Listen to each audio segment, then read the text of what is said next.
ভারতের বিপক্ষে শক্তিশালী একাদশ নিয়ে মাঠে নামছে বাংলাদেশ। আগে থেকে নির্ধারিত ছিল তারিখ, নির্ধারণ করা হয়েছে সময়ও।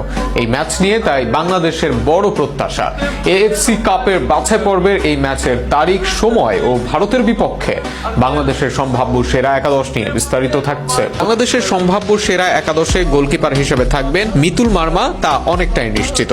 তার সামনেই বেশ শক্তিশালী ডিফেন্স সাজাবেন কোচ কাবরেরা। প্রবাস থেকে দেশে আসা তারিক কাজীর সঙ্গে দলের ভাইস ক্যাপ্টেন তপু বর্মন খেলবেন সেন্টার ব্যাক হিসেবে। রাইট ব্যাকে তাজউদ্দিন আর লেফট ব্যাকে ইসা ফয়সালকে খেলানোর সম্ভাবনা বেশি।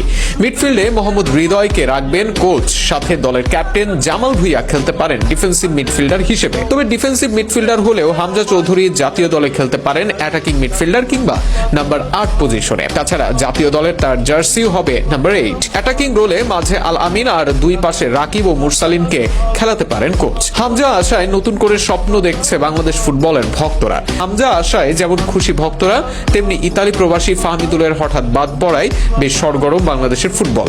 তবে সেও যে বন্দের ভালো, বাংলাদেশ ফুটবলের স্কোয়াডও যে এখন সমর্থকদের বিবেচনার বিষয় হয়ে দাঁড়িয়েছে, সেটিও তো বড় প্রাপ্তি।